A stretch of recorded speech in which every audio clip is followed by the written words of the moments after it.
Ici, on casse les roches et les pierres pour en faire du gravat. Sur ce site, visible à la périphérie de Séguéla, travaille une vieille femme. Son nom, Koulanga Kone. Tous les jours de la semaine, elle y est présente pour casser les pierres à la force de ses mains.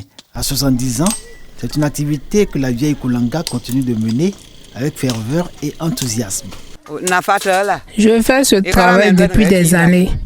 C'est difficile, mais c'est ainsi que je nourris ma famille. Chaque coup de marteau ici est un pas de plus vers un avenir meilleur pour mes enfants.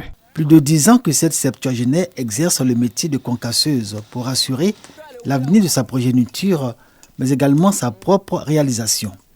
Exigence de survie, Koulanga Kone, devenue veuve après plusieurs années de mariage, est contrainte à la débrouille.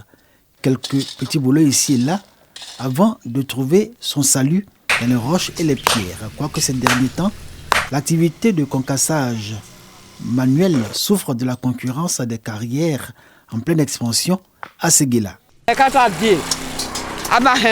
C'est difficile de voir les tas de gravier s'accumuler sans acheteur. Avant, les gens venaient, mais avec l'ouverture des carrières dans la région, nous gagnons peu et les prix ont chuté. Chaque jour, très tôt le matin, commence le travail de la vieille Koulanga. Pour tout équipement, un gros marteau et des bassines pour y regrouper les gravats obtenus du concassage des pierres que ces aides sont chargées de mettre en tas. Ce sont des jeunes et des femmes payés par jour et qui louent le courage de la vieille femme.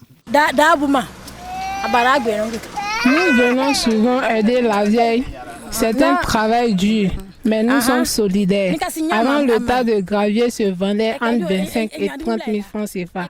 Mais aujourd'hui, c'est entre 15 et 20 000 francs CFA, souvent moins.